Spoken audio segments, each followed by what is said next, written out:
Hello everyone. তো সকাল সকাল আমি বেরিয়ে পড়েছিলাম, যেমন বেরোই আর কি।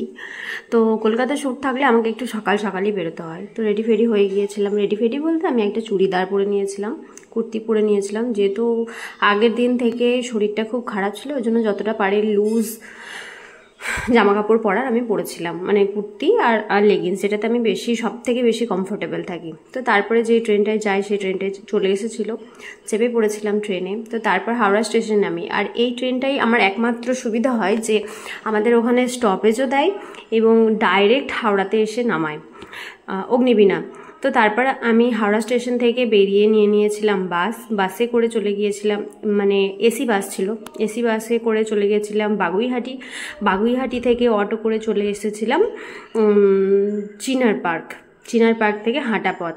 তো আমাকে দিদি বলেছিল কি যে তুমি না অ্যামিনিয়া রেস্টুরেন্টের সামনে দাঁড়িও। তো আমার লোকেশন ছিল রাজারহাট চিনার পার্কে অ্যামিনিয়া রেস্টুরেন্টের পাশে। তো আমি শুনতে ভুল করেছি, শুনেছি আমি অ্যানিমিয়া। তো সেখানে একটা খুব বড় এম্বারেসিং ব্যাপার হয়ে গেল যে সবাইকে জিজ্ঞাসা করছিলাম আর সবাই হাসছিল আমার কথা শুনে। তো তারপর আমার মেকআপ আর্টিস্ট আসে। আমার মেকআপ আর্টিস্টকে তোমরা দেখলে, প্রিয়াঙ্কা দি, খুব ভালো একজন মানুষ, যতটা বলবো ততটাই কম হবে। আর আমি এই বেশ কিছুদিন যত মেকআপ আর্টিস্টের সাথে কাজ করেছি সবার বিহেভিয়ার আমার খুব ভালো লেগেছে। আর এই প্রিয়াঙ্কাদির ব্যবহারও আমার ভীষণ ভালো লেগেছে, খুব পোলাইট আর খুব মিষ্টি। তো তারপর রেডি করতে করতে অনেকটা লেট হয়ে গেছিলো। দিদি বললো ধরুন তুমি খেয়ে নাও। আর দিদিও প্রেগনেন্ট ছিল, যে কারণে না আমার মনে হচ্ছিলো যে দিদি কিচ্ছু খায়নি সকাল থেকে, এসে থেকে মুখ চোখ পুরো শুকিয়ে গেছিলো। আর একজন ভেতরে বড় হচ্ছে আর এরকমভাবে আমি প্রথমে এসে দিদিকে বলছি, দিদি সবই ঠিক আছে কিন্তু পেটটা তোমার মোটা হয়ে যাচ্ছে। আমি জানতাম না যে দিদির নতুন কেউ আসতে চলেছে। তো তারপর ঝটপট করে দিদি খুব তাড়ার মধ্যে ছিল, আর যেহেতু আমাকে বলেছিল 4:30-এর মধ্যে ছাড়বে, আর সত্যি করে দিদির কথা রেখেছে, যেহেতু আমি এতটা লোকেশন দূর থেকে যাই সেই জন্য। তো তাড়াতাড়ি করে রেডি ফেডি করে দিয়েছিল।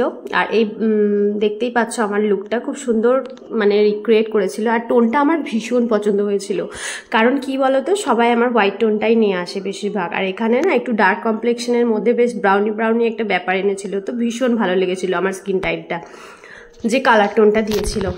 আর লাইন্স ক্রিয়েট করেছিল, বেশ মেসি একটা হেয়ার ক্রিয়েট করেছিল, খুব ভালো লেগেছিল। তো তারপর দিদি আমাকে একটা উবের বুক করে দেয় এবং উবেরে করে আমি আসি। আমি সিঁদুরটা মুছতে আসছিলাম, কারণ সিঁদুরটা না হাওয়া দিচ্ছিল আর চোখের মধ্যে লেগে যাচ্ছিল। তো তারপর আমি মেকআপ রিমুভ করিনি, হেয়ারটা কম করে বেরিয়ে এসেছিলাম। আমার হেয়ারেও কোনো পাউডার কোনো কিছু ইউজ করেনি। এতটাই ভালো লাগছিল আমার কাজ করে আজকে, এতটাই ভালো লেগেছে যে আমি খুব খুশি হয়েছি। তো হেয়ারটা মানে এত ব্যাককম হয়েছে, খুব ইজিলিভাবে খুলে গেছে। তো তারপর র্যাপিডো করে বসে আমি চলে আসি। ফাইনালি আমি যখন এই ব্রিজটা দেখতে পাই আমার মনের ভেতরটা খুব শান্তি লাগে। মানে হাওড়া ব্রিজ চলে এলেই তো স্টেশন, আর এই জায়গাতে আসবো আর আমি ভিডিও ক্লিক করবো না, এটা তো হতেই পারে না। তো তারপর আমি ভাবছিলাম যে ট্রেনটা পেয়ে যাবো, তো কারণ 5:55 মতন বেজে গেছিলো আর 6:20 আমার টাইম। তো তারপর ভাবলাম যে এখান থেকে এটুকু চলেই যাবো ইজিলি। তো তারপর 6:15-র মধ্যে আমি ট্রেনে উঠে পড়ি। আর ট্রেনে যখন কাছাকাছি আমি আসি, সেখানে আমার খুব খিদে পেয়েছিলো বলে খাবার কিনতে যাই। তো খাবার কিনতে যাওয়ার অভিজ্ঞতা খুবই বাজে। আমার মনে হয় যে ট্রেনে বাসে কোথাও ট্রাভেল করলে 10 টাকা ঝালমুড়ি খেলে সেটা টাটকা পাওয়া যাবে, কিন্তু প্যাটিস, পেস্ট্রি এই জিনিসগুলো খাওয়া খুবই ক্ষতিকর এবং বিপজ্জনক, সেটা নিজের চোখে আমি উপলব্ধি করেছি। তো তারপর ট্রেনে উঠে যাওয়ার পরে না আমি বসতে জায়গা পাইনি। তো এই মাসিদের সাথেই আমি যাওয়া আসা করি। তো মাসিরা জায়গা রেখেছিল, নিচে বসে ওরা বিছিয়ে দিয়েছিল আসনপত্র, তো সেখানে বসেছিলাম। তো তারপর হাজব্যান্ড আমাকে স্টেশনে নিতে আসে। হাজব্যান্ড নিতে আসার পরে আমি বাড়ি চলে আসি। বাড়িতে এসে বলেছিল কি চিকেন রান্না করতে, কিন্তু আমার শরীরটা খুবই খারাপ লাগছিলো, যেহেতু বেশ কিছুদিন ধরে জ্বর এবং ওয়েটটাও অনেকখানি আমার কমে গেছে। তো তারপরে আমি এখানে মুখটা ক্লিন করে নিচ্ছিলাম। নারকেল তেল ইউজ করি, কেন ইউজ করি তোমাদের বলেই দিয়েছি, কারণ গার্নিয়ারের যে ইয়েটা থাকে মেকআপ রিমুভার, ওটা ইউজ করলে আমার মুখে দানা দানা মতন বেরিয়ে যায়। তো যবে থেকে আমার স্কিন ইচিং দানা দানা মতন বেরোনো শুরু করেছে, তবে থেকে আমি গার্নিয়ারের ওটা ইউজ করা বন্ধ করে দিয়েছি, নারকেল তেলটা ইউজ করি, কারণ ডাক্তারেও আমাকে নারকেল তেল ইউজ করতে বলেছে। আর স্কিন বেশি ডলারলি করতে বারণ করেছিল, কিন্তু কিছু করার নেই, মেকআপ রিমুভ করতে গেলে তো এটুকু করতেই হবে। তো তারপর মেকআপ টেকআপ রিমুভ করতে করতে আমি কিছু ব্যক্তিগত অভিজ্ঞতা শেয়ার করছিলাম, সেটা আগের ভিডিওতে শেয়ার করেছি, তোমরা দেখে নিতে পারো। কিছু মানুষের ভালো অনেকেই সহ্য করতে পারে না, আবার অনেকে জানো তো গায়ে পড়ে জিজ্ঞাসা করে, কি রে তোদের মধ্যে আর ঝামেলা হয় না, ঝগড়া ঝামেলা হয় না? মানে আমার হাজব্যান্ড আর আমার সাথে কি করে পারে এই জিনিসগুলো, মানে তার মানে আগে যখন আমাদের ঝামেলা হতো আমাদের মধ্যে, তখন তারা খুব মজা পেত। আর ওপরে বলতো খুব খারাপ লাগে। সত্যি কিছু কিছু মানুষ এমন হয় না, অন্যের ক্ষতি দেখলে খুব আনন্দে উৎসাহিত হয়ে যায়। কিন্তু একটা কথা আমি এখানে বলতে চাই যে জানো তো, অন্যের ঘরের মজা দেখতে গেলে না নিজের বাড়িতেও ঝামেলাঝাটির সৃষ্টি হয়।